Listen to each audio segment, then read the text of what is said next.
A waitress greets a mafia kingpin. "Sir, my grandma has the same tattoo as you." The shocking truth. Now, the Azure Quill was a restaurant built on impossible glass, perched over the Santa Monica surf.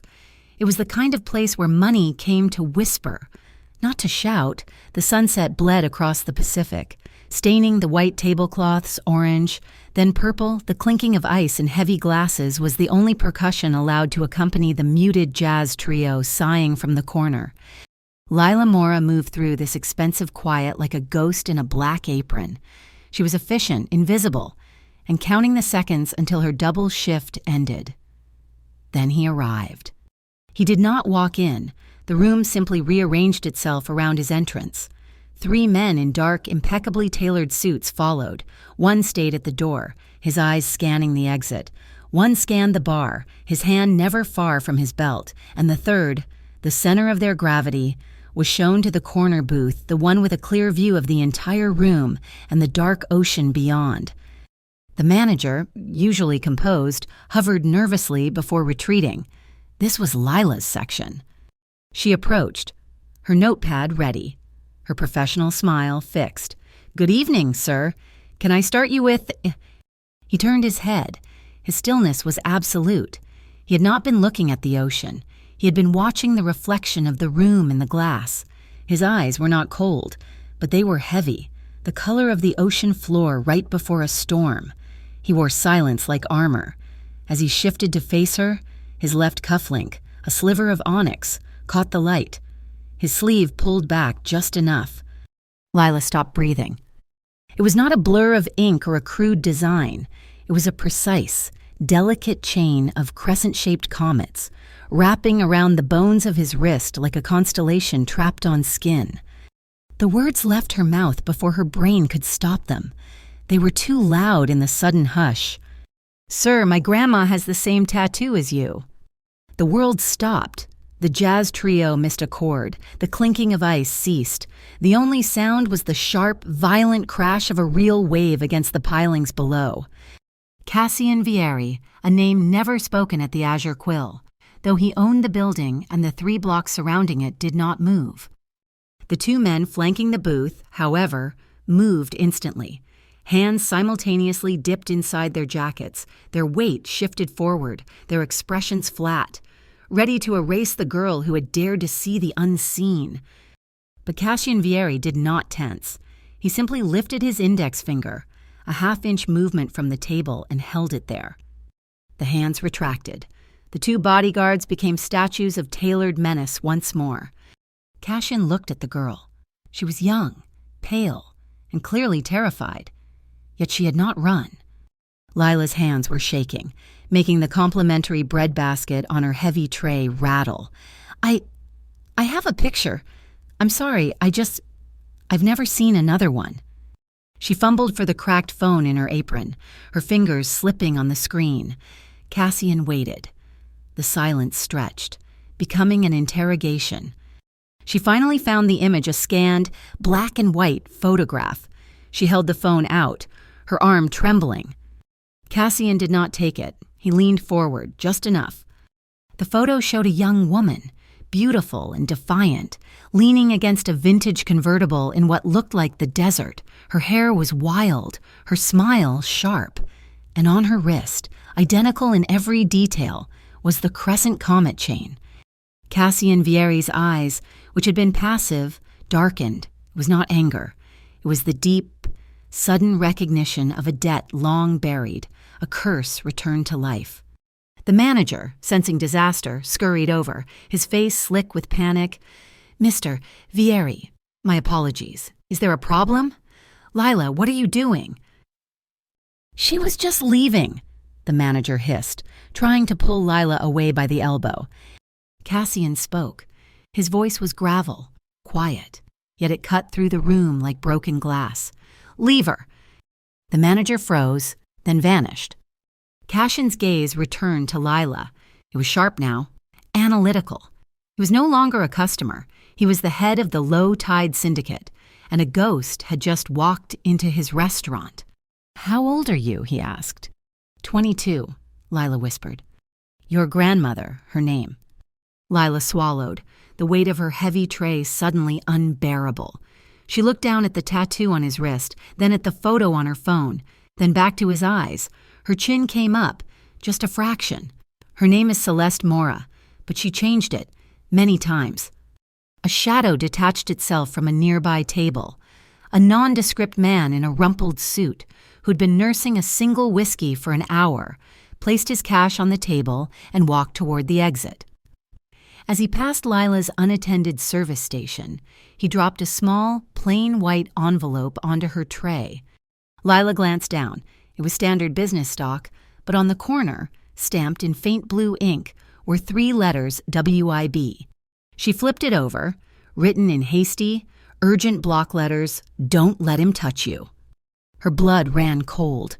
She looked up, but the man was gone, melting into the valet line outside. Cassian had seen the exchange.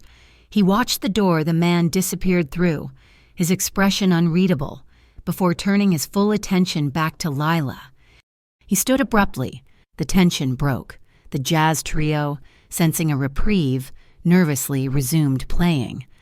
Cassian pulled a thick roll of cash from his pocket and dropped it on the table enough to buy the restaurant, let alone the meal he never ordered. It was not a tip.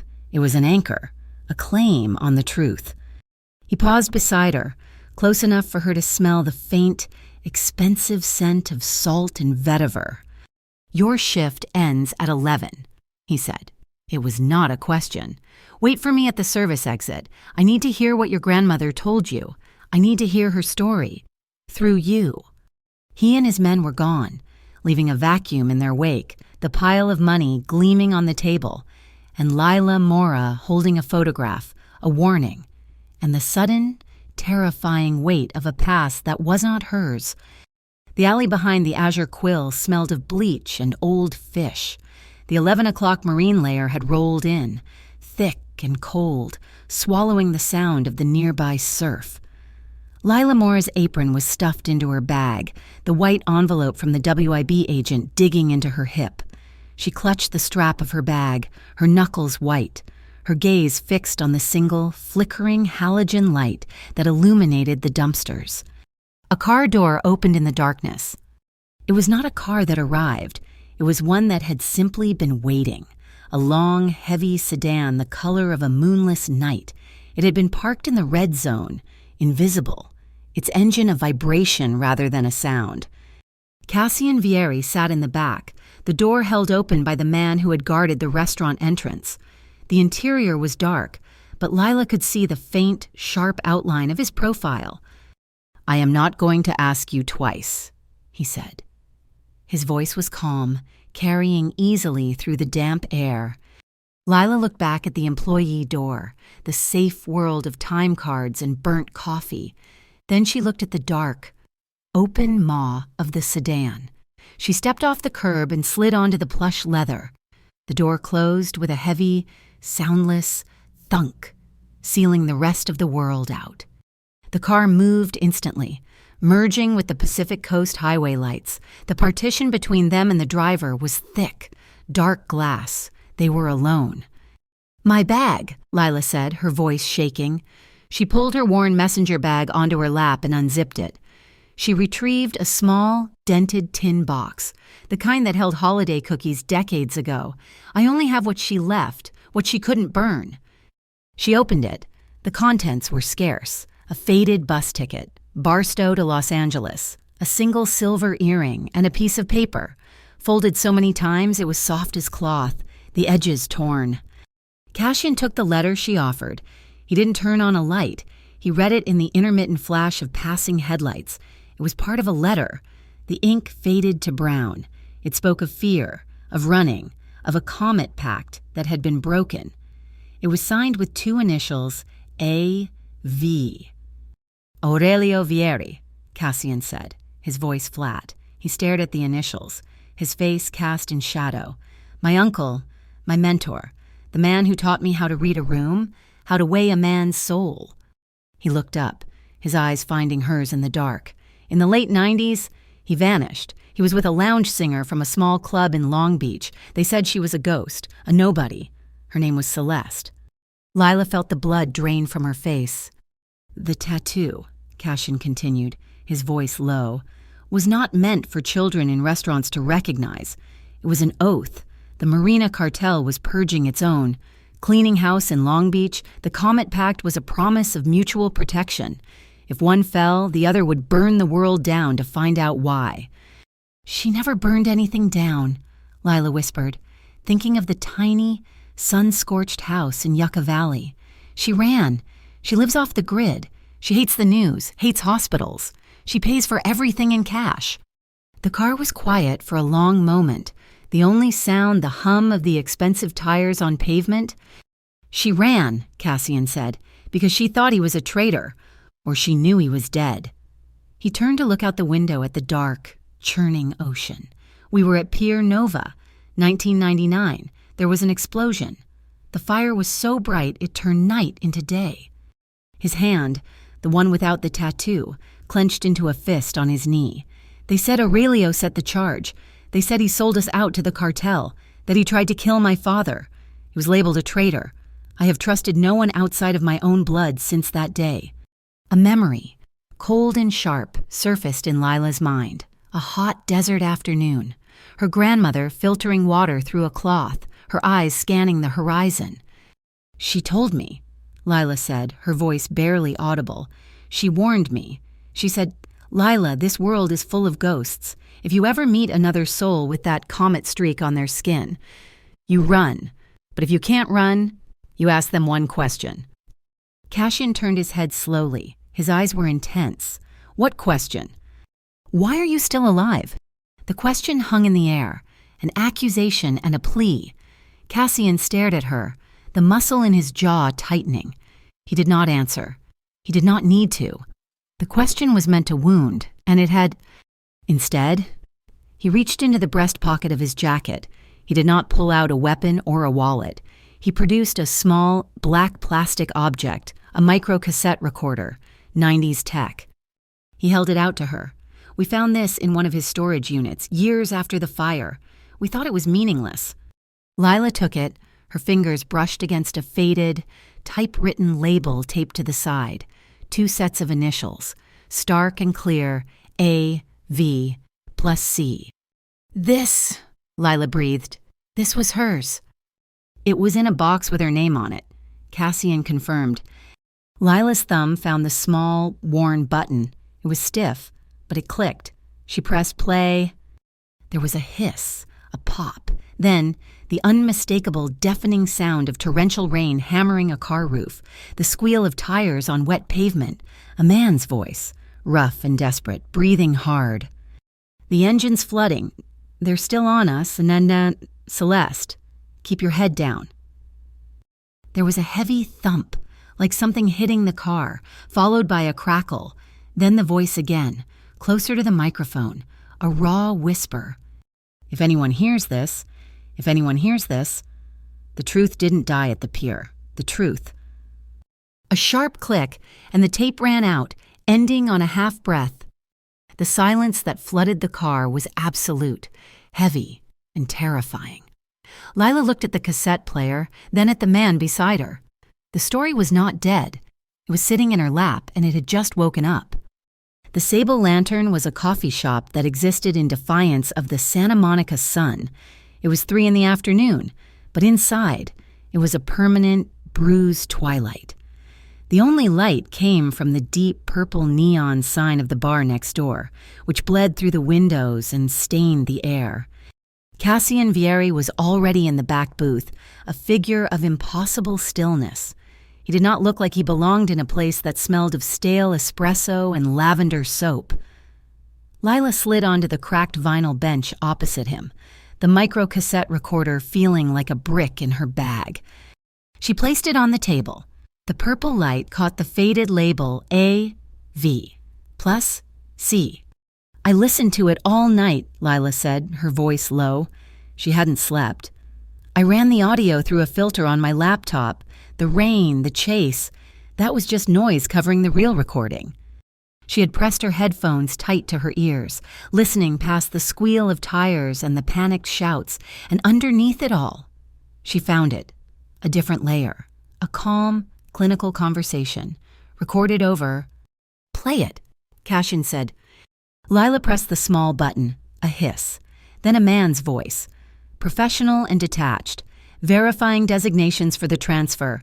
Comet/01, Aurelio Vieri. Comet/02, Celeste Mora. The WIB liaison confirms the framework. All assets will be moved to legitimate channels by fiscal quarter end. Cassian did not move, but the atmosphere around him turned to ice. The uncle he had been taught to mourn as a traitor, the man who supposedly sold them out to the Marina cartel, had not been a traitor at all. He'd been a reformer. They were working with the Western Integrity Bureau. Lila translated the dry terminology. They were trying to get out, to make the Empire clean. The purple light cut across the table, illuminating Cassian's wrist. The crescent comets seemed to glow. Lila instinctively covered her own bare wrist, a sudden cold empathy for the grandmother she barely understood. 2 generations, 2 sets of lovers, marked by the same impossible choice. A flash, sharp and white, exploded from the street, cutting through the purple gloom. Lila flinched, her hand flying to her chest. Cassian's eyes were already fixed on the sidewalk. A figure in a dark hoodie was lowering a camera with a long lens, already turning to run. Cassian tapped his phone screen twice, a silent command. From a parked car Lila had never noticed. One of his men, the one who had guarded the restaurant door, was instantly out and sprinting, moving with a predator's economy. They watched the chase. The photographer was fast, slipping through the afternoon beach traffic. The bodyguard was faster, but the target was smarter. The figure disappeared behind a large, idling, refrigerated truck, and by the time the bodyguard rounded the corner, he was gone. The bodyguard returned, his face grim, giving a sharp shake of his head through the window. "They know," Cassian said. It was not a guess. "They know the tape is in play. They know you found me." He turned his full attention to Lila. "Where is she?" "Not Yucca Valley, the truth." Lila felt the envelope from the WIB agent digging into her hip, the memory of his warning, "Don't let him touch you." But the man in the alley was gone, and the man with the camera was real. "If they are hunting for Celeste," Cassian said, his voice dropping, "they will find you, and I cannot protect a ghost." "She's in Santa Fe," Lila said, the words rushing out. "A private clinic, long-term care. She's sick. Mr. Vieri, she's registered under the name Sarah Montoya." Cassian nodded once, pulling out his phone. "My people will be there tonight." "No," Lila said, louder than she intended. Cassian paused, his thumb hovering over the screen. "No men in suits, no dark cars. That's a target," Lila insisted, her voice shaking but firm. "It just puts a spotlight on her, and I won't be in your debt. No blood debt. I am not. I'm not part of your world. I am not bait." Cassian looked at her, a long, assessing gaze. A flicker of surprise, or perhaps respect, crossed his features. "Fair terms," he said. Her phone vibrated on the table, loud in the quiet cafe, a text from an unknown number. She read it, and her blood turned to ice. "Don't trust Vieri. He was on the pier. He shot A.V." It was signed, simply the Santa Monica blind musician. Lila's breath caught. She looked up from the screen, her eyes wide with a new, terrible suspicion. She slid the phone across the table. Cassian read the message. His expression did not change. "The musician, as he said," sliding the phone back. "He's been a fixture on the pier for 30 years. He sees nothing and he hears everything. He's an informant for hire, the safest kind." "Is he lying?" Lila demanded. "Were you there? Did you shoot your own uncle?" Cassian looked at her. The silence stretched, filled only with the hiss of the espresso machine. He did not deny being there. He pushed the table slightly and stood up, not to leave, but to half turn in the booth.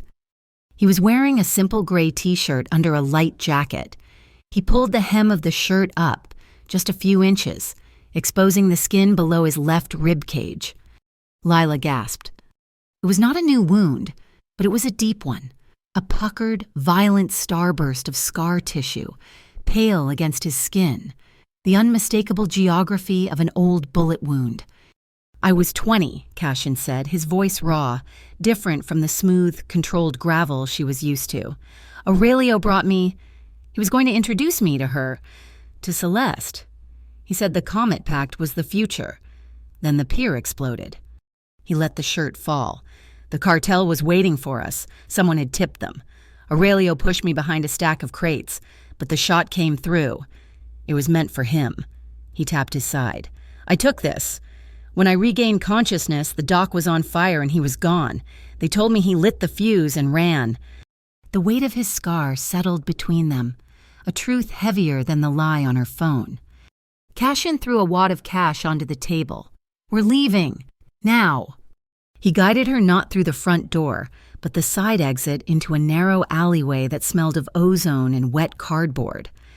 They heard it before they saw it, the high-pitched, furious whine of a two-stroke engine. A motorcycle, matte black, shot out of the alley's mouth. No headlights. The rider, masked in a black helmet, popped the front wheel, blocking the exit. He swung something heavy, a metal pipe meant to connect with Cassian's head. Cashin's reaction was not to fight, it was to shield. "In," he yelled. He grabbed Lila by the waist, his grip like steel, and spun her. He shoved her hard into the dark, narrow gap between the cafe's brick wall and the neighboring dry cleaner. The motorcycle screamed past, the pipe scraping sparks against the wall where Cassian had been a second before. The rider cursed, spun the bike around, and vanished into the street traffic. Silence descended, broken only by the sound of Lila's harsh breathing. She was pinned against the rough brick, the smell of dust in her nose. Cassian was pressed against her, his body a solid wall, his arm still braced across her chest, caging her in. His head was turned, listening to the alley. She was trapped. His heat was immediate, radiating through her thin shirt. She could feel the hard planes of his chest, the solid muscle of his abdomen. Her hands were trapped between them, flat against his t-shirt.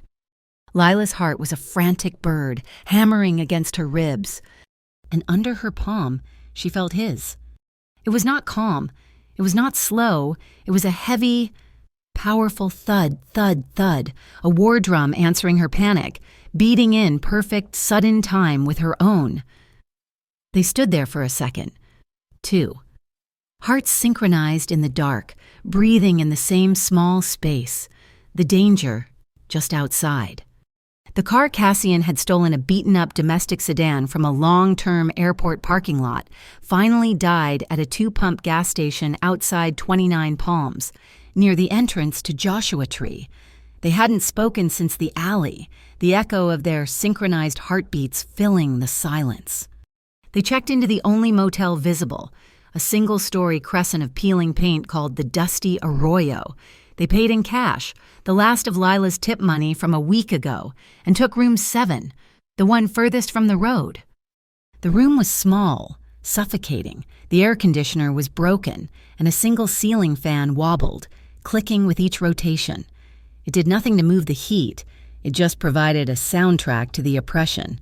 The air smelled of stale cigarettes, bleach, and faintly, through the cracked window, the electric, clean scent of rain on dry sand from a storm miles away. Cassian jammed the flimsy wooden chair under the doorknob. Lila dropped her bag on the stained carpet. They were trapped. "He'll have men sweeping every main road to Santa Fe," Cassian said, his voice rough. He was staring out the grimy window, watching the highway. "The motorcycle was a message, to see if I was alone. Now they know I'm not." "So they're hunting us," Lila said, sinking onto the edge of the bed. The springs groaned in protest. "Because of me." "They're hunting me," Cashin corrected, turning from the window. "You're just a complication they will remove."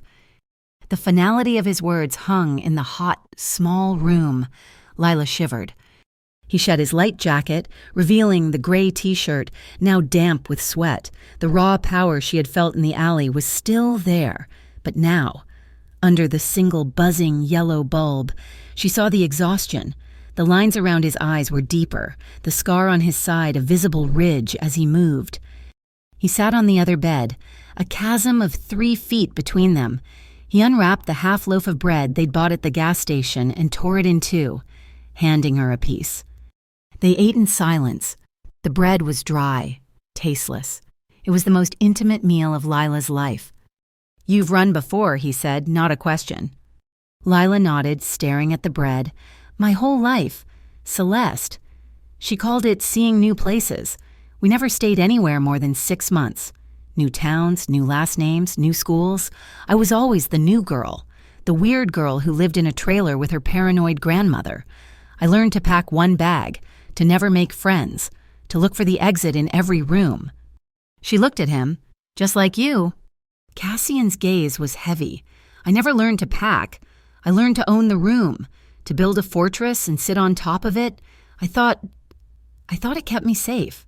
My father built a throne of bones, and I inherited it.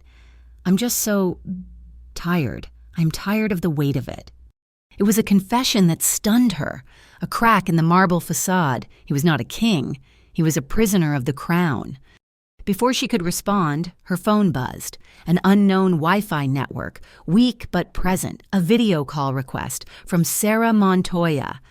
Her hands fumbled. She hit accept. Celeste's face filled the screen. She was bone thin, her skin like parchment, an oxygen tube clipped to her nose, but her eyes were still sharp, still burning with the same fire Lila saw in the old photograph. "Lila," Celeste's voice was a rasp. "You are in motion. I knew it. He found you." "Grandma, He is not the danger, baby girl, not the only one." Celeste was struggling, her breath catching. The pier. It wasn't just the cartel. It was the conclave. They were buying Aurelio, or they were burying him. Both, maybe. The conclave. Cassian was off his bed in an instant, kneeling by the phone, his face entering the frame. "Who is the conclave?" Celeste's eyes widened, recognition and old, deep fear warring in her gaze. She saw him. "A ghost," she whispered. Then her eyes focused on Lila, urgent. A cabal. They own everyone. The cartel, the syndicates, the WIB. They play both sides. Lila, don't trust? Conclave." The feed sputtered, a nurse's voice in the background, sharp, and the call cut. Silence. The fan clicked, thwack click, "A cabal that plays both sides," Cassian said, rising to his feet. He moved back to the window. "It would explain the blind musician. It would explain the leak to the cartel. It would explain the WIB agent in the restaurant." He went still. "Lila, headlights? No?" Lila joined him. Peering through a slit in the blinds, a large, dark pickup truck, lifted, no license plates, was idling at the gas station across the street. The El Coyote. It wasn't getting gas. It was watching. "They're not WIB, Cassian said, his voice dropping to a deadly calm. "They're conclave. They're sweepers." The truck's engine revved once, a clear, predatory threat. "The back window," Cassian said. "It's painted shut, but the frame is rotten." He grabbed his jacket. "When I move, you have 10 seconds. He snatched the keys to the dying sedan from the desk. He kicked the chair away from the door and threw it open. He sprinted, low and fast, to the car. He jammed the key in, and the sedan's headlights flashed on, bright in the desert twilight. The pickup truck's doors flew open. 2 men, large and armed, jumped out. "Now, Lila," Cassian roared. He wasn't running to the car, and he was running past it. He used the sedan's lights as a decoy and sprinted away from the motel, into the deep shadows behind the El Coyote gas station. Lila didn't hesitate. She hit the rotten window frame with her elbow. The wood splintered. She scrambled through, tearing her shirt, and landed on the sand behind the building. She ran, following the shadow she had just seen. The truck's tires squealed, but they were in the dark, heading for the open desert. They huddled behind a rusted water tank, hearts pounding. From here, they could hear the angry shouts, and they could hear something else, a radio. The AM station in the gas station's office turned up loud. Repeating this bulletin. The Western Integrity Bureau is seeking Cassian Vieri for questioning. Vieri is considered a person of interest in illegal transactions with a shadowy financial group known only as the Conclave. Lila looked at Cassian. His face was granite. It's a trap, he said, the realization dawning. The WIB aren't just compromised. They're the Conclave's hammer. They leak my name. They tie me to their own organization. Now the syndicate hunts me as a traitor, and the feds hunt me as a criminal. He was well and truly alone, hunted by all sides. Not alone, Lila said, her voice shaking. She was breathing hard, her wrist throbbing where she'd hit the frame. The cheap bandage she'd put on after a burn at the restaurant was soaked. Lila. No, she ripped the dirty bandage off, her movements sharp, angry. She lied my whole life. Cassian looked. Beneath the bandage, high on the inside of her wrist, was not a burn. It was a small, perfect mole, the color of dark wine, shaped exactly like a teardrop. He froze. He had seen that mark only once before, in a dusty ledger in his uncle's hand. The Comet bloodline. He breathed. It was a myth, a story told about the original founders. What is it? Lila demanded, her hand still raised. Cassian's hand came up, slow. His fingers, calloused and sure, did not go to her wrist. They traced, very lightly, the shape of the mole, a touch so gentle it was a question. It was the first time he had touched her without force, without urgency. The air, already thick with heat, became electric. It was a static charge, a sandstorm building in the small space between them. His touch was hesitant, reverent. Her skin burned where he'd traced the mark. He met her eyes. The weariness was gone, replaced by a fierce, sudden clarity. It means you're not bait, he said, his voice raw. It means you're the key to whatever Aurelio and Celeste were planning. He finally, carefully, let his hand settle over hers. Not a grab, not a pull, a connection, his palm covering her wrist, the crescent comet tattoo just inches from the teardrop bloodline. They're in Santa Fe, Lila said, her voice small but hard. The Conclave, the WIB, they're all there. Yes, Cassian said, his grip tightening, linking their fingers. They'll be waiting for us. Yes. He held her gaze. We leave now. We go to Santa Fe. We go to Celeste. They were just another shadow moving across the high desert, one of 1,000 cars pushing east on the long, straight ribbon of Interstate 40. They had ditched the failed sedan and hot-wired a construction truck, but the truck was too slow, too visible. They'll be looking for this truck, Cassian said, his eyes never leaving the mirrors. They'll check every rest stop between here and Arizona. He was driving, his hands light on the wheel, a stark contrast to the tension in his shoulders.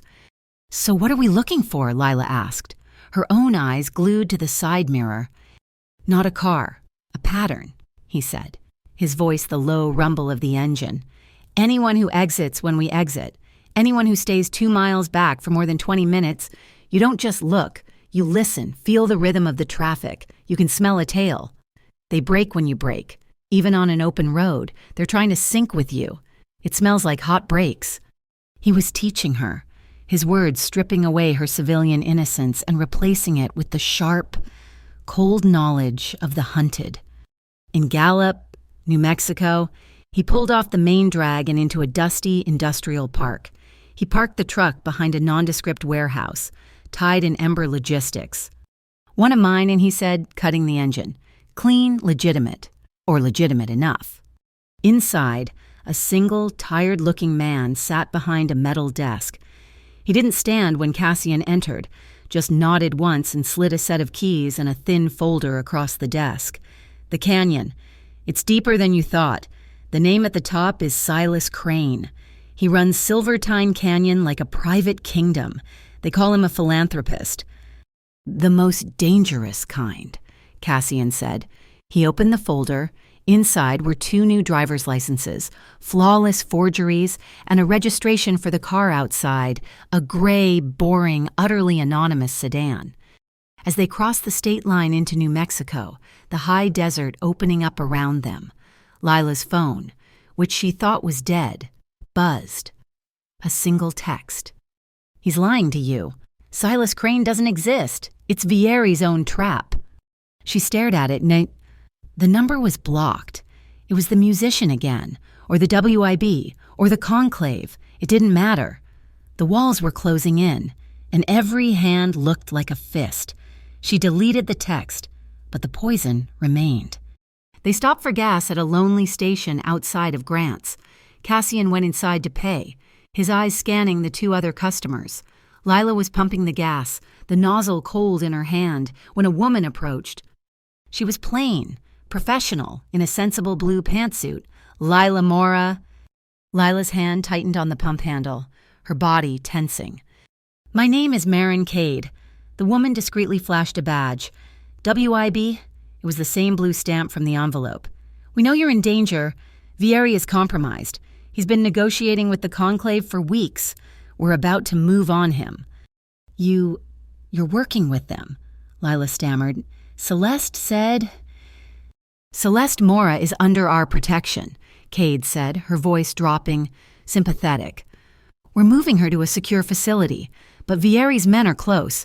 He's trying to get to her, to use her as leverage against us." She held out a small, black chip, no bigger than a quarter. "This is a tracker. Put it in his car, in his bag. We'll pick him up, and you and your grandmother will be safe. Guaranteed." Lila looked at the chip, then at the woman's cold, certain eyes. She remembered Cassian's scar. She remembered his voice, admitting his exhaustion, and she remembered the WIB's own bulletin, naming him a criminal. "No," Lila said. Cade's smile faltered. "Pardon." "I said no," Lila said, pulling the nozzle from the car. "I'm not a key, I'm not a pawn, and I'm not your bait." Cade's face hardened. "That's the wrong choice, kid. You're not choosing a side. You're just choosing to die with him." She turned and walked to her car, a standard government sedan, and drove away. When Cassian came out, Lila said nothing. The seed of doubt was no longer a seed. It was a thorny, suffocating vine. They drove until darkness fell, stopping at a dilapidated motel with a flickering vacancy sign. They took the end room. As Cassian worked the lock, a shadow detached itself from the carport. It happened in less than a second, a slender figure, all in black, moving with impossible, fluid grace. The attacker wasn't going for Cassian. They were going for Lila. A glint of steel, a knife. "Fire!" Cassian yelled. Lila didn't understand. The attacker, a woman with a pale, porcelain mask-like face, lunged. Lila stumbled back, hitting the motel room's exterior wall. Next to her head was a glass box in case of fire. She didn't think. She smashed the glass with her elbow, ignoring the pain, and grabbed the red fire extinguisher. The assassin, known in certain circles as the Orchid, raised her knife for a killing blow. Lila aimed the nozzle and squeezed. A thick cloud of white chemical foam hit the Orchid square in the face. The assassin choked, blinded, gasping, the knife clattering to the ground. In that instant, Cassian was on her. He didn't punch. He moved like a snake, coiling and striking, one arm locking the Orchid's elbow, the other twisting her wrist. A sickening pop echoed in the parking lot, followed by a strangled scream. He slammed her face first into the pavement, a knee in her back. They dragged her, sputtering and half-conscious, into the room. Cassian threw her onto the stained carpet. "Who sent you?" he demanded, his voice a low, brutal thing. The Orchid just spat a bloody chemical foam onto the floor. Cassian picked up the ice bucket.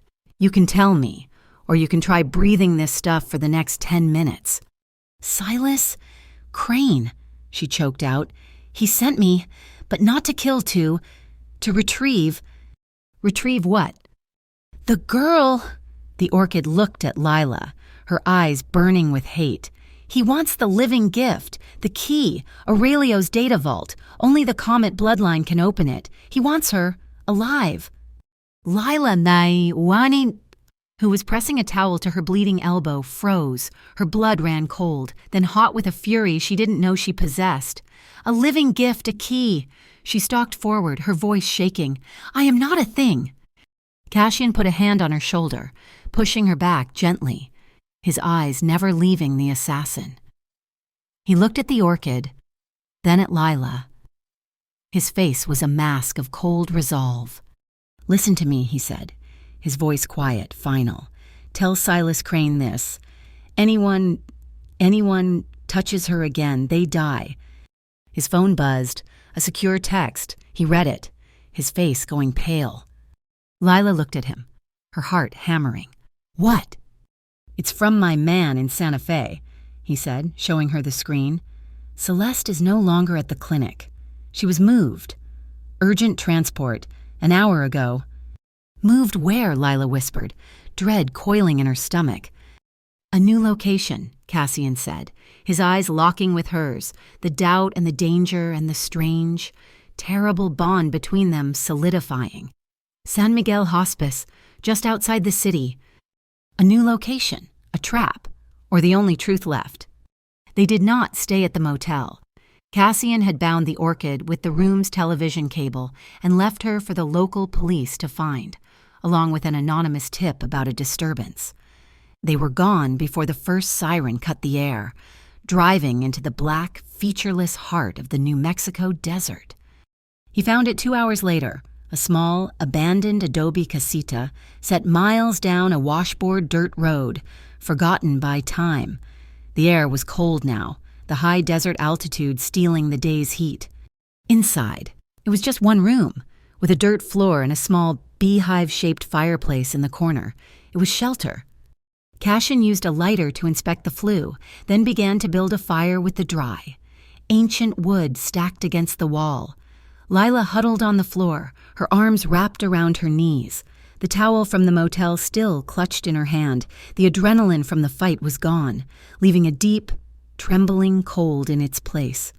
She was shivering, not just from the cold, but from the shock, from the realization that she was a living gift, a key. Cassian turned from the nascent fire. He saw her shaking. He took off his heavy jacket, the one he'd taken from the Tide and Ember warehouse, and moved toward her. He didn't drop it on her. He stopped, waiting for her to look up. He knelt and she flinched. He held the jacket open, a silent offering. Slowly, she leaned forward and he draped it over her shoulders. The material was heavy, still warm from his body, and smelled faintly of dust and something metallic and safe. He returned to the fire, coaxing the small flames into a steady, crackling blaze. The adobe room filled with a deep, orange glow. It was a warmth that felt older than the world. Lila watched him, his profile sharp against the dancing light, his movements economical and sure. He had killed, or come close to it, just to protect her, and then he had made her a fire. He sat on the other side of the small fireplace, his back against the rough wall. The silence stretched, filled only by the snap of the wood and the sound of the wind rising outside. The firelight caught his wrist, the crescent comets glowed, the ink stark against his skin. Lila looked down at her own wrist, at the teardrop-shaped mole, the so-called bloodline. 2 sides of a promise, 2 pieces of a puzzle, sitting by a fire in the middle of nowhere. They looked at each other, and for the first time, there was no danger, no chase. There was just the quiet and the heat, the look held, lasting longer than a single breath. He broke the silence. He rose on one knee and moved, not fast, but with purpose.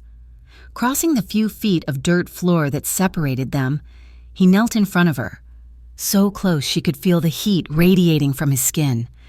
He raised a hand, slowly, giving her time to pull away. He did not. His fingers, calloused from things she did not want to know, touched her cheek. His thumb brushed away a tear she hadn't known she'd shed. The touch was impossibly gentle. "Are you afraid of me?" he asked, his voice a low gravel, rough and soft at the same time. Lila looked into his eyes, which were dark in the firelight, reflecting the flames. She saw the killer. She saw the protector. She saw the man who was tired of his throne. She shook her head. No. Then, she did something that surprised them both. She lifted her hand, the one that was not bleeding, and placed it flat on his chest, right over his heart. It was a heavy, solid, powerful beat. Thud, thud, thud. It was dawning, and it was real. He watched her, his own breath catching. He leaned in, slowly. His gaze dropped to her mouth, then immediately back to her eyes. It was a question, a clear one. "May I?" Lila's heart hammered. She gave a small, almost imperceptible nod. She leaned forward, just a fraction, closing the final inch. Yes. The kiss was not what she expected. It was not the desperate, frantic clash from the alley. It was slow. It was a search. His lips were firm, warm, and tasted faintly of the dry desert air. It was a kiss of absolute, terrifying respect. It deepened, and his hand moved from her cheek to cup the back of her head, his fingers tangling in her hair, holding her, anchoring her. Her other hand came up, clinging to his shirt. Her own arms, as if by their own will, slid up his shoulders, her fingers finding the tense, knotted muscles of his neck.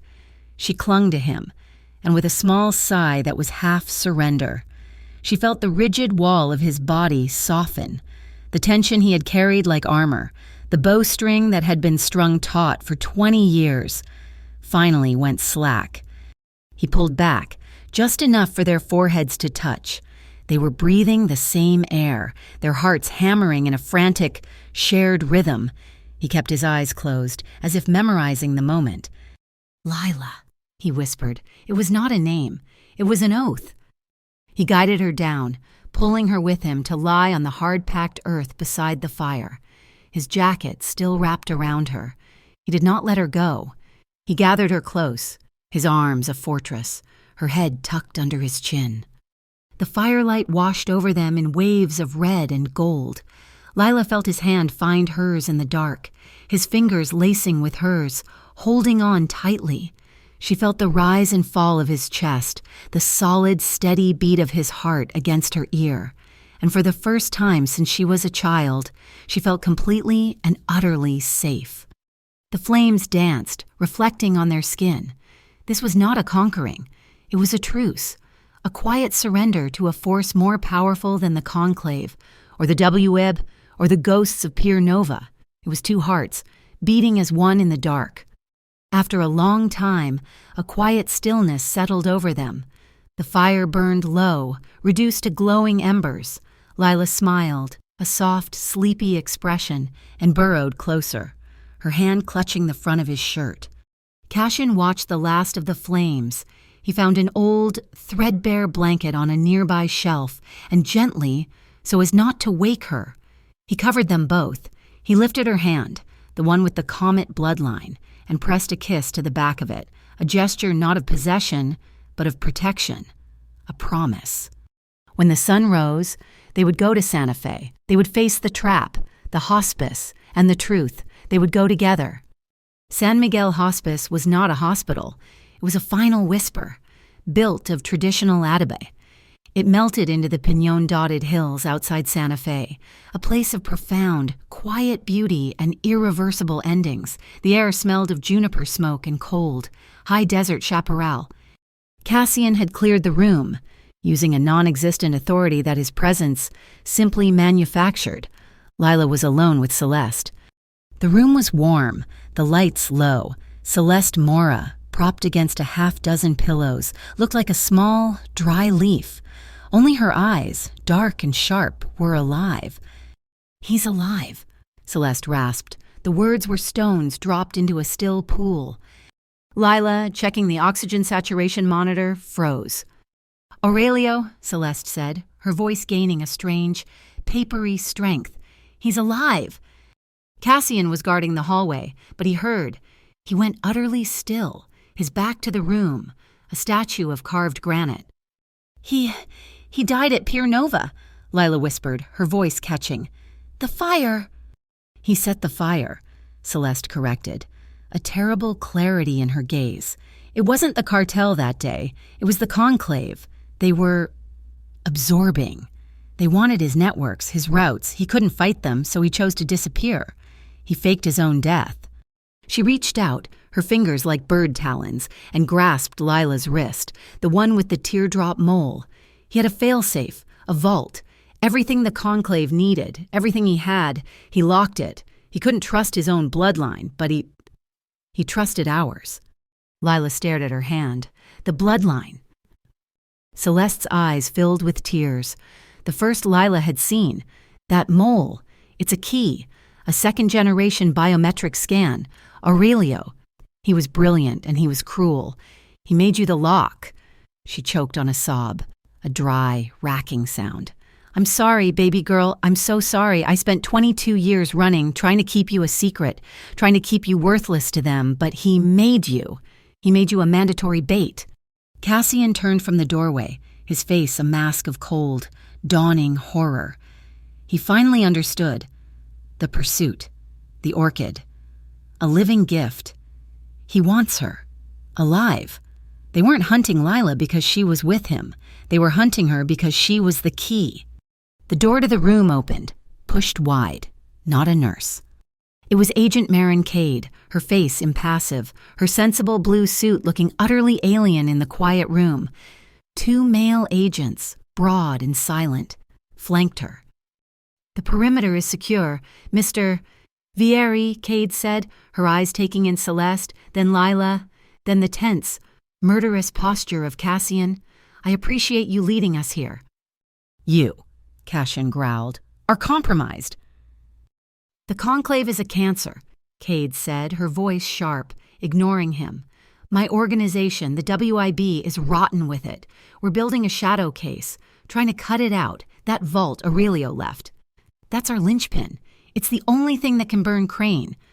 She looked at Lila. We need the key. We offer a deal. Help us open that vault and Celeste gets full federal protection. Witness protection, the best doctors in the world, a clean slate, a new, safe life.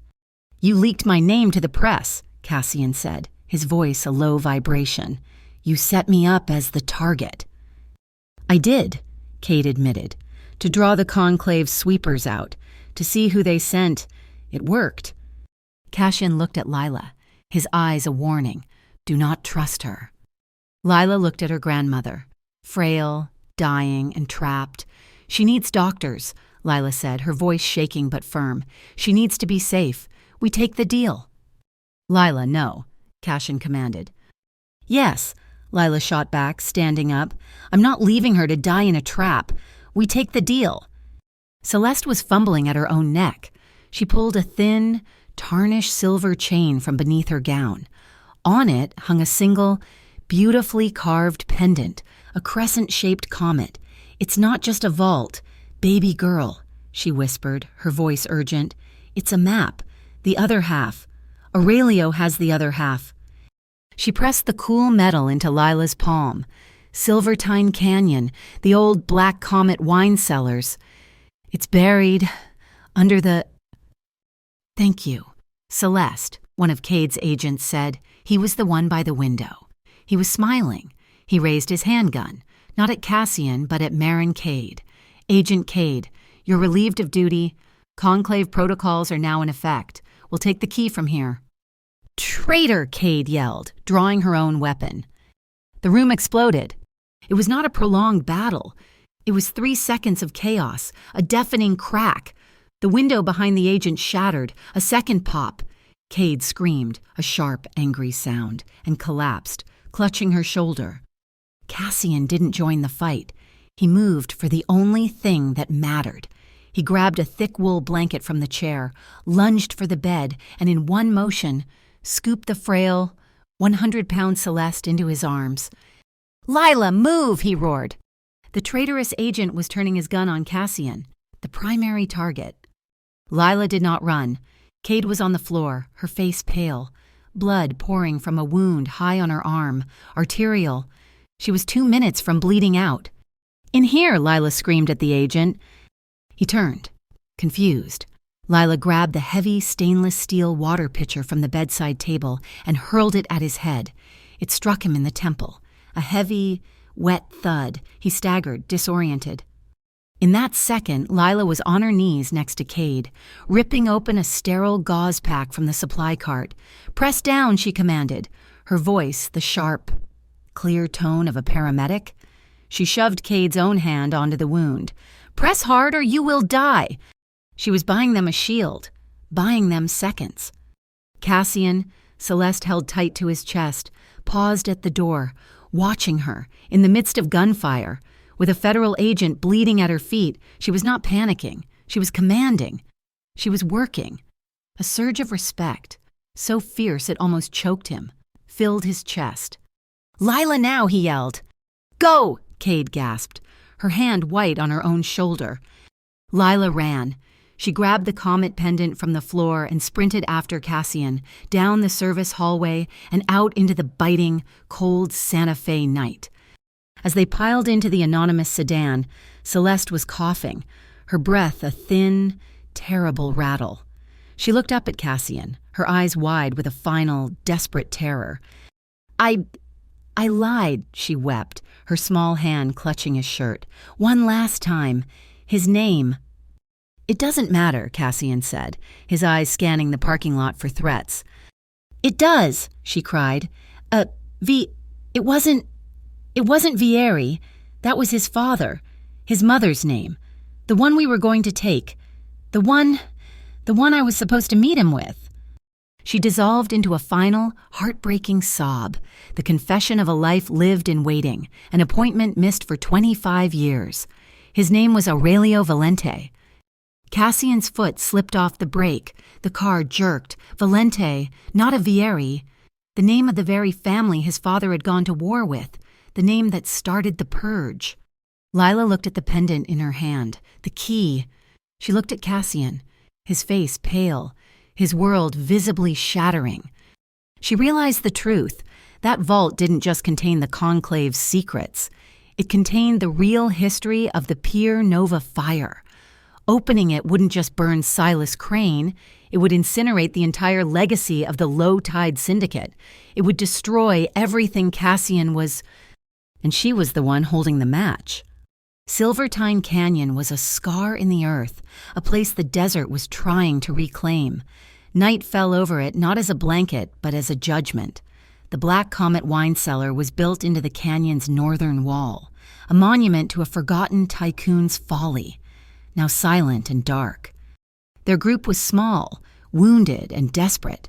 Cassian and Lila, Marin Cade, her left arm in a crude sling, her face pale and tight with fury. Her two loyalists, a broad, silent man named Jax and a thin, wired woman named Reyes, were all that was left of her task force. Celeste was gone. Silas Crane's men had been a secondary wave, hitting the safe house Cassian had moved her to while the firefight at the hospice was still raging. They had her. And now, this cellar was not just a target, it was their only bargaining chip. "Aurelio built this place," Cassian said, his voice a low vibration in the cold air. He touched the heavy, iron-strapped oak door. He was obsessed with the analog. He said computers were a betrayal waiting to happen. Jax and Reyes, armed with pry bars, forced the lock. The hinges screamed in protest, opening onto a vast, descending staircase. The air was cold, smelling of damp earth, fermented grapes, and rust. Their flashlights cut weak cones into the oppressive darkness. The main cellar floor was a cathedral of shadow, lined with massive, rotting wine casks. "Plates," Reyes whispered, her light fixed on the floor. "Pressure sensors, old school. See the lines in the dust." "We don't walk," Cassian said. He pointed up. "We climb." He moved to the nearest wine rack, a 20-foot-high structure of heavy oak, and began to climb, moving from cask to cask. The others followed. A silent, high-stakes game of shadows, their hands gripping dusty, splintered wood, their feet finding purchase on the curved bellies of barrels. They crossed the main hall and reached the far side a steel door. "This one's different," Cade said, her good hand resting on her sidearm. The door was modern, but the defenses were ancient. A heavy, dual-tumbler mechanical lock. Jax and Cassian worked on it, shoulder to shoulder, a shared, tense silence between them. The tiny click-click-click of their tools echoing in the vault. "It's not enough," Cassian grunted, sweat beading on his forehead. "There's a biometric failsafe." He stepped back. He looked at Lila. "He made you the key." Lila stepped forward, her heart hammering. There was no keypad, no screen, just a round, polished copper plate, dull in the flashlight beams. She pressed her palm against it. Nothing. "The bloodline," Cassian said, his voice soft. "Your wrist." Lila took a breath. She turned her arm over, pressing her inner wrist, the small, teardrop-shaped mole against the cold metal. For a long second, nothing.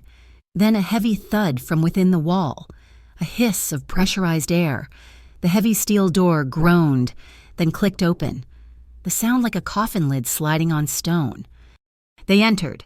The beams of their flashlights found shelves, but not of wine. It was an archive. Hundreds of black hi-fi tape reels. Dozens of thick, leather-bound ledgers. Maren Cade let out a shaky breath, her flashlight beam dancing. She grabbed a ledger, her one good hand flipping the pages. Harmonia Group, Solaris Holdings, the Silver Tide Foundation. It's all here. Her voice was filled with a terrible awe. His charity transfers, the offshore accounts, the bribes, this is the entire Conclave West blueprint. A loud, piercing screech of static erupted from an old intercom speaker on the wall. They all flinched, guns and lights snapping to the sound. A voice filled the tomb-like room. It was smooth, amused, and utterly confident. A beautiful little family reunion, but you seem to be missing a few people. Silas Crane. "I will make this simple." Silas's voice echoed. "A trade. You have my ledgers. I have your grandmother." Lila's stomach clenched. Cassian's hand balled into a fist, his knuckles white. "Trade the data for Celeste," Silas continued, his voice calm, as if discussing a business merger. "A clean exchange. Oh, and just to prove I have the matching set." A click, a feedback whine, then a new sound, a pained, rasping groan, a man's voice, thin and weak. "Celeste, don't." Cassian slammed his free hand into the shelving, the tapes rattling. "Aurelio," he choked out, the name of a wound. "He's weak, Cassian," Silas mocked, "but he's alive, for now. A guest at my little retreat, Greywater Lagoon, at dawn. Bring me my books. Come alone." The speaker clicked off. The silence that returned was heavier, more suffocating than before. Cassian was shaking, his rage a palpable, silent thing. He began pulling ledgers from the shelves, stuffing them into an old canvas bag. "We go. We make the trade. Then I burn him to the ground." "No." Maren Cade stepped in front of him, her gun drawn, her face a mask of desperate duty. "This is evidence. This is the case. It's bigger than your family, Vieri. We cannot trade this." "He has my family," Cassian roared, his own weapon in his hand in an instant, the two of them locked in a standoff. "Stop!" Lila's voice was a whip crack, cutting through the anger. They both turned, stunned, to look at her. She was pale, but her eyes were twin flames. "She's right," Lila said, nodding at Cade. "We can't trade the data." She turned to Cassian. "And he's right. We are not sacrificing people. Ever." "What's the play, then, key-bearer?" Cade snapped. "We play his game," Lila said, her mind racing. The years of running, of anticipating, of surviving, all focusing into one sharp point. We rescue the people, then we release the data. We do both. She looked at the shelves. He wants his books, we'll give him books. They split. Cade and her two loyalists began packing the real ledgers and tapes into their evidence bags. A grim, methodical harvest. Cassian and Lila moved to the outer cellar, grabbing identical-looking blank ledgers from a collapsed office desk, stuffing them into a matching canvas bag. Reyes found the exit, a heavy loading dock door that led to a platform. Parked on it was a rusted, ancient flatbed truck, the kind once used to haul wine barrels. The keys were in the ignition. On the dusty flatbed, Lila used her finger to draw a map of the road to Greywater. He'll be watching the main approach. There's a wooden service bridge at checkpoint 3. We'll be in this truck, with the fake data. You'll be right behind us, in your car, with the real data. She drew an X under a crude drawing of the bridge. The comet switch. We'll be on the bridge. You'll be under it. We drop the fake bag. You swap it for the real one. He'll be watching us, not what's happening below. Cassian looked at the drawing, then at her. The respect in his eyes was absolute. Cade nodded, her face grim. It's insane. It's high risk, low percentage. I love it. Let's go, Cassian said, sliding into the driver's seat of the old truck. He held the door for Lila. Dawn is coming. Greywater Lagoon was not a lagoon. It was a chemical dump, a graveyard for ships. Hidden in the toxic fog of a failed industrial estuary, dawn did not break. It seeped, a dull gray light that revealed the rust and the oily, still water. Silas Crane stood on a central, rotting dock, wearing a pristine white suit, a man of pure control in a world of decay. The psychological torture was precise. Celeste was visible, shivering inside a small, glass-walled observation cabin on the dock, and just below her, tied to the massive, raised propeller of a dry dock tugboat, was a man. He was skeletal, his hair white, his body ravaged, but he was alive. Aurelio Valente. He likes his theater, Cassian growled, his knuckles white on the steering wheel of the ancient truck. They were parked 500 yards away, the engine ticking as it cooled. Lila said nothing. Her hand was on the canvas bag of fake ledgers at her feet. Cade is in position, Cassian said, checking his phone. We go, we make the trade. The moment he has the bag, Cade's team moves in, and we get the hostages. They got out, walking into the open. The comet switch is off, Lila said, her voice tight. There's no bridge. There's no cover. This is a trap. It's the only play we have, Cassian said. They reached the dock. Silas smiled, a wide, predatory gesture. The lovers arrive, and the key? Wonderful. Marin Cade and her two agents, Jax and Reyes, emerged from the fog on their left flank, guns holstered, carrying the real evidence bag. The deal was alone, Silas chided, his eyes landing on Cade. The deal just changed, Cade said, her voice hard. You get the data, we get the hostages, and you surrender, Silas. Silas laughed, a genuine, hearty laugh. Oh, Marin, you were always so naive, weren't you, Jax? Jax, Cade's broad-shouldered loyalist, suddenly stiffened. He unslung the real evidence bag from Reyes's shoulder. Silas sends his regards, Agent. And in one fluid motion, he drew his weapon, not on Silas, but on Marin Cade. The deal vaporized. Reyes stared, betrayed. Cade's face crumpled in disbelief. No, Reyes yelled, drawing her own gun. Jax fired twice without looking, and Reyes went down, the real ledgers spilling from the bag at her feet.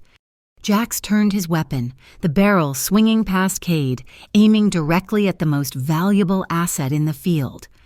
He was aiming at Lila. No. It was not a word. It was a roar. Cassian was not a man. He was a force of nature. He threw himself sideways, a full-body tackle, shoving Lila off the dock and into the mud below. The world exploded in a single deafening crack. Lila landed hard, the impact knocking the wind from her. She looked up.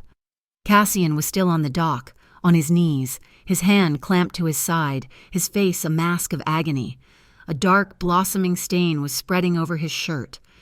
A scream tore from Lila's throat, high and raw, echoing across the dead water. Cassian.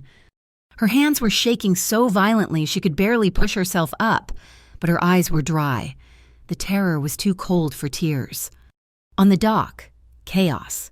Jax was trying to retrieve the scattered ledgers. Silas was laughing, watching the drama unfold. Marin Cade, her face white, her career ending, her entire operation in flames, looked at her last agent, the traitor. She did not hesitate. She did not read him his rights. She raised her firearm, her arm perfectly steady, and shot Jax twice in the chest. She broke every rule in the book, choosing a person over the protocol. Aurelio, seeing Cassian fall, strained against the ropes on the propeller, a terrible animal sound rising in his throat. Cassian, he choked out, his voice a rasp of disuse. "My boy, I left you in the dark. I'm sorry. I left you." It was a confession, the truth that had waited 2 generations. Cassian, bleeding, looked at his uncle, and his expression was not anger. It was a painful, terrible understanding. The gunfire was the signal. This was the comet switch. Lila scrambled back onto the dock. Ignoring the weapons, she ran to the truck, not away. She grabbed the emergency flare from the cab and a small, red tank from the toolbox. She sprinted to an old, rusted wine barrel on the dock, one she had seen on the approach, one Cassian had pointed to. She jammed the flare into the bunghole. The barrel, pre-filled with diesel from the truck, erupted. Not an explosion. A whoosh, a massive, impenetrable wall of thick, black smoke instantly enveloped the entire dock. "Breathe," she screamed. Through the smoke, she found the glass cabin. She smashed the lock with the base of the fire extinguisher. She dragged Celeste out. A bundle of bones. The woman was blue, choking on the chemical fog. Lila shoved the small oxygen tank into her hands. "Breathe! Grandma, breathe!" The smoke began to clear, shredded by the morning wind. Silas Crane was no longer laughing. He was standing, his white suit stained with soot, his eyes burning. He moved. He was faster than Cassian, faster than Cade, faster than anyone. He seized Lila from behind, his arm a steel bar around her waist. He dragged her backwards, spinning her to face the dock. A long, thin knife appeared from his sleeve, the tip pressing cold against the skin of her throat.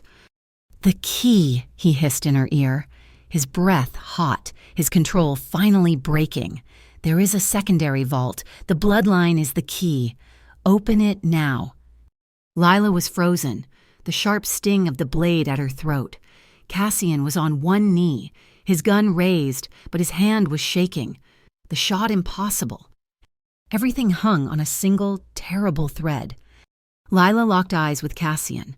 She was terrified, but her gaze was clear. She lifted her left hand as if in surrender, near her face. Her fingers were trembling. Then, with a quick, deliberate motion, she pressed her index and middle finger together and touched them to her collarbone. A V shape, a 2-fingered sign. The comet? Silas saw the movement. "No tricks," he roared, tightening his grip, the knife breaking the skin. The knife descended. The world was cut in half by a sound, a deafening, shattering honk of a massive freighter's horn, impossibly close. And from the water, a new, thick cloud of white smoke erupted, swallowing them all. The horn was not a boat, it was a decoy. The second cloud of white smoke erupted from a canister Marin Cade had rolled onto the dock, a military-grade smokescreen. The world dissolved into white blindness. Silas roared, slashing the knife wildly, but Lila was already gone. Cassian, fueled by a final, desperate surge of adrenaline, launched himself forward, ignoring the fire in his side. He didn't go for a weapon, he went for the arm. He slammed his full weight into Silas, his uninjured shoulder connecting with the man's ribs. The knife clattered. Cassian locked his arms around Silas's, a brutal, close-quarters hold. Silas, bigger and unhurt, slammed an elbow back. Breaking Cassian's grip, he lunged for the fallen knife. Lila had rolled, not run. She came up on her knees, her eyes burning from the smoke. She saw Silas reaching. She didn't think. She launched herself at his legs, not as a brawler, but as a lever. She hooked her arm behind his knee, just as Cassian had taught her to read a room's balance, and threw her entire weight sideways. Silas's center of gravity vanished. He crashed to the dock, a howl of rage escaping his lips. The smoke began to clear, revealing Marin Cade. She was not in the fight. She was standing by her fallen agent's body, a satellite link in her good hand. The real data, the ledgers and tapes, were connected. "You're too late, Silas," she said, her voice carrying over the water. "The data isn't being seized. It's being broadcast." A live, unencrypted stream, straight into the WIB's central server. The firewall was down, the charity transfers, the Harmonia group, the entire network. It was all going public, a digital bomb detonating in the heart of the conclave, Phones buzzed, alarms rang, the conclave, exposed, began to eat its own. On the other side of the dock, the fight was over. Lila scrambled to Cassian, who had collapsed, his back against a piling. His face was gray. "Hey," she whispered, her hands finding the wound, pressing down, her voice shaking. "Stay with me. You don't get to do that." He just looked at her, his eyes full of a pained, desperate gratitude. A groan came from the propeller. Aurelio Valente was fading. Cassian, holding Lila's hand for balance, dragged himself to his feet. He staggered to his uncle. "I left you," Aurelio whispered, his eyes clouded, searching Cassian's face. "The fire. I had to choose, the vault, or you. I chose the legacy." "You left me in the dark," Cassian said, his voice a raw whisper. "I'm sorry." Aurelio's hand, skeletal and weak, fumbled with his own. He pulled a heavy, tarnished ring from his finger, a single, carved comet.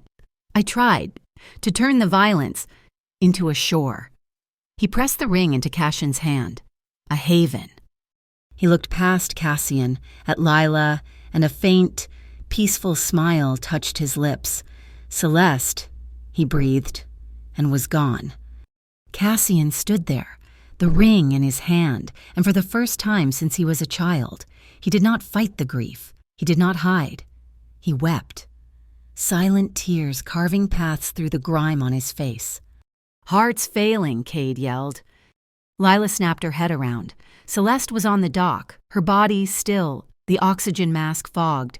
Lila sprinted to her side, ripping the mask off. No breath. "No, you don't!" Lila screamed, her training taking over.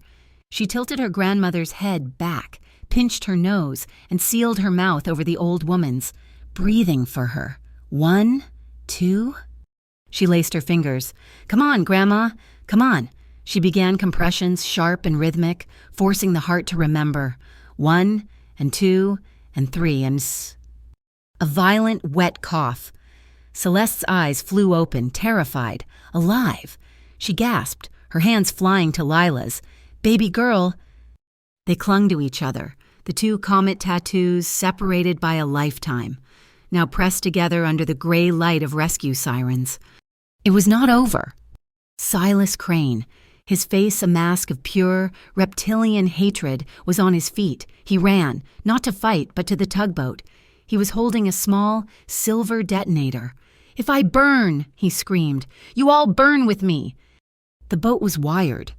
"Lila, the valve," Cassian yelled, pointing. Lila saw it, a large, red wheel on the dock, connected to the dry dock seawater intake, the emergency release. She spun the wheel, her muscles screaming, with a groan of tortured metal.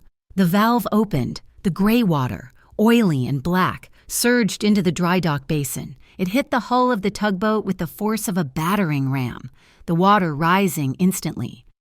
The explosives, soaked and shorted, were useless. Silas stood on the deck, a king of a rapidly shrinking, sinking island, his detonator clicking uselessly. Cassian walked to the edge of the dock. He did not raise a gun. He uncoiled a heavy, thick anchor cable. He waited until the water was high enough, and with a single, practiced throw, he lassoed the main cleat, trapping Silas to his own failed monument. He did not choose vengeance. He chose justice. The resolution was not a news story. It was a series of quiet changes.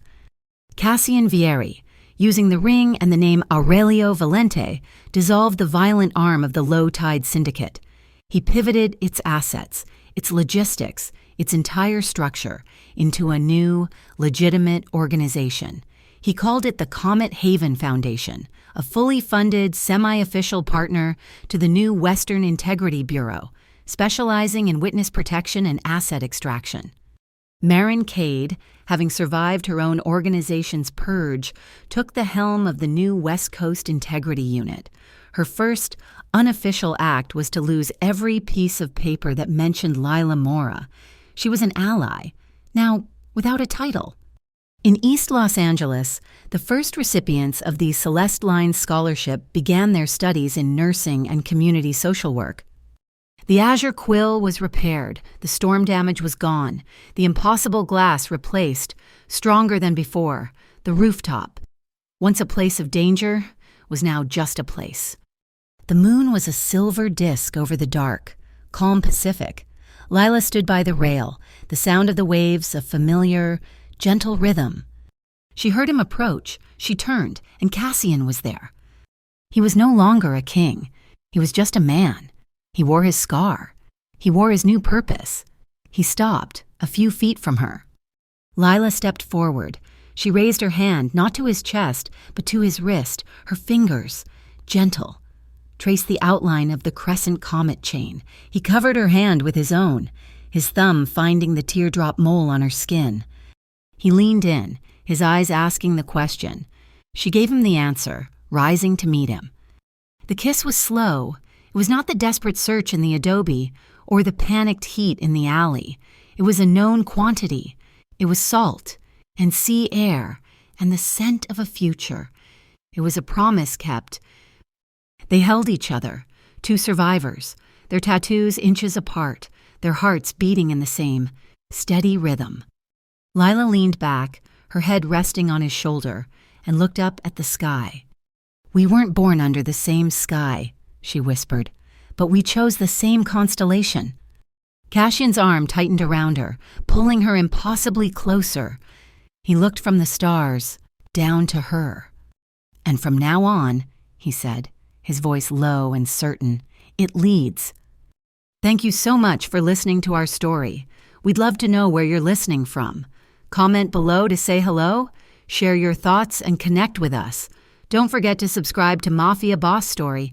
Give this video a like and hit that hype button to help this story reach more people.